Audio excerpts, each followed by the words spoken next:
Batu Ubi yang diceritakan kembali oleh dongeng kita. Nah teman-teman semuanya, ini dia kisahnya. Pada zaman dahulu kala, hiduplah seorang kepala desa yang sangat kejam dan sewenang-wenang kepada rakyatnya. Kepala desa itu menguasai seluruh lahan pertanian dan mempekerjakan rakyatnya dengan upah yang sangat rendah. Bagi rakyat yang membanggakan perintahnya, maka kepala desa tak segan-segan memerintahkan anak buahnya untuk menyiksa. Singkat cerita, pada suatu hari datanglah seorang kakek tua ke rumah kepala desa. Kakek itu terlihat tua dan seperti pengemis. Kelihatannya kakek itu juga sangat lapar sekali. Anak buah kepala desa pun mengusirnya. Hei kakek tua, pergi kau dari sini, cepat pergi atau aku akan menyiksamu. Lalu keluarlah kepala desa. Ada apa kalian ribut-ribut? Kalian bangun istirahat saja. Pak kepala desa, ada pengemis datang ke sini. Cepat usir pengemis itu. Sepertinya tak ada pilihan lain. Kakek tua itu pun pergi meninggalkan rumah kepala desa. Keesokan harinya, kakek itu datang lagi dan kembali lagi diusir oleh kepala desa yang kejam itu. Di hari ketiga, kakek itu datang lagi. Bedanya, meski sudah diusir secara kasar, kakek tua itu hanya terdiam diri di tempat. Pengawal, jika kamu tidak mau pergi, hajar saja dia. Lalu para pengawal pun langsung memukuli kakek tua itu dengan tongkatnya. Anehnya, tongkat para pengawal justru patah. Lebih aneh lagi, para pengawal jatuh terdampar di tanah sambil mengerang kesakitan.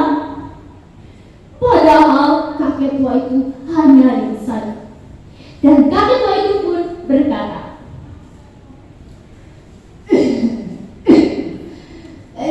kepala desa, aku datang dengan baik-baik sih. Dan sekarang, untuk yang ketiga kalinya, kamu memperlakukanku dengan cara yang sangat buruk. Aku memang kesini untuk memberikanmu peringatan. Tunggulah besok pagi dan lihatlah perbuatanmu selama ini. Camkan itu. Tiba-tiba kakek tua itu pun menghilang. Malam harinya, kepala desa menjadi gelisah dan sulit untuk tidur. Karena teringat ucapan kakek tua tadi siang. Sampai akhirnya kepala desa itu tertidur. Dan pagi harinya, ketika kepala desa terbangun, kepala desa tidak bisa menggerakkan seluruh tubuhnya. Tubuhku tidak bisa digerakkan.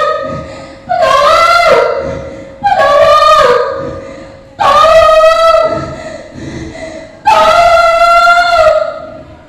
teriak kepala desa. Tabib datang silih berganti mencoba mengobati kepala desa.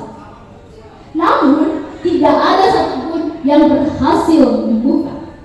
Hingga datang kakek tua itu dan berkata, kepala desa,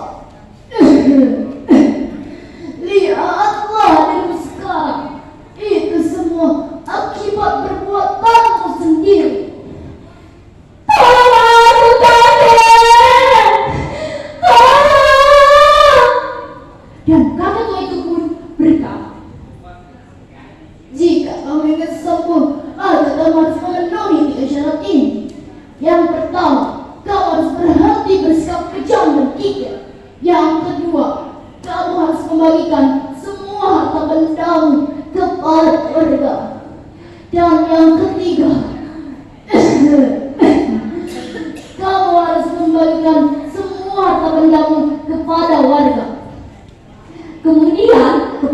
itu mengikuti apa yang dikatakan kakek tua itu.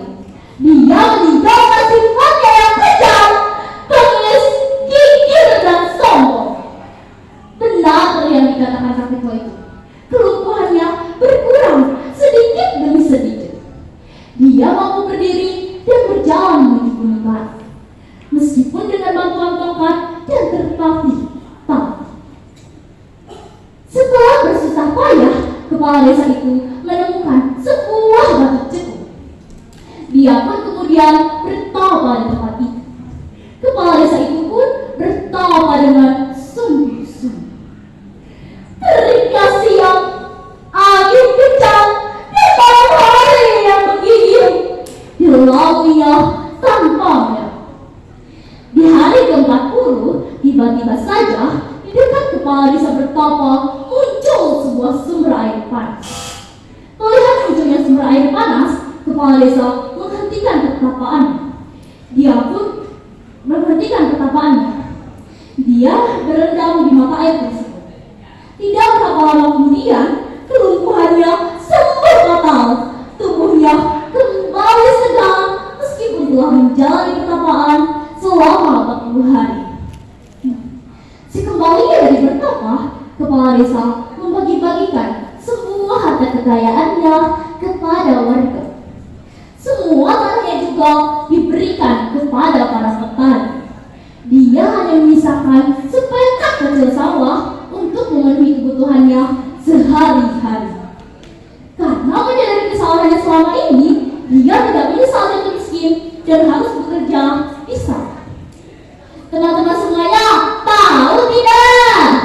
Sekarang sumber mata air itu dikenal dengan nama Pemandian Batu, yang artinya batu. Nah, begitulah akhir cerita legenda Batuku. Pesan-pesan yang dapat kita ambil dari cerita tersebut adalah orang yang tidak pandai bersyukuri nikmat Tuhan, maka harta, pangkat, jabatan akan membawa kebinasaan. Teman-teman semuanya, saya punya pantun nih. Jawab cakep ya. Malam hari minim cahaya. Kalau siang sebaliknya. Salam undur diri dari saya. Untuk teman-teman semuanya, semoga cerita yang saya tuturkan bermanfaat ya teman-teman. Terima kasih. Wassalam.